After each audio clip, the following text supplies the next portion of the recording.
बिस्मिल्लाहिर्रहमानिर्रहीम। अस्सलाम वालेकुम। सलाम का जवाब कमेंट करना मत भूलिए। उम्मीद करते हैं कि आप खैर आफियत से होंगे। सजदा साहब का मुकम्मल तरीका।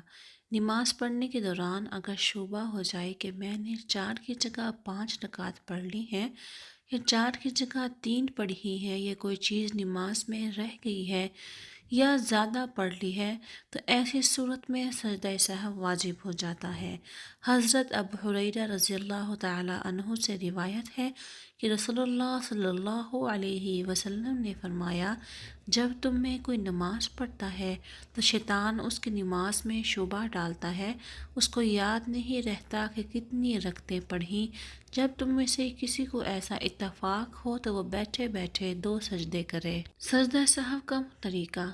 सजदा सहव का सही तरीका ये है कि अत्तहियात मुकम्मल पढ़ने के बाद दाएं तरफ अस्सलाम वालेकुम व रहमतुल्लाह सलाम फेरे, उसके बाद 2 सजदे करे, फिर दोबारा बैठे अत्तहियात पढ़े, दुरूद शरीफ पढ़े, दुआ पढ़ के दोनों तरफ सलाम फेर लें।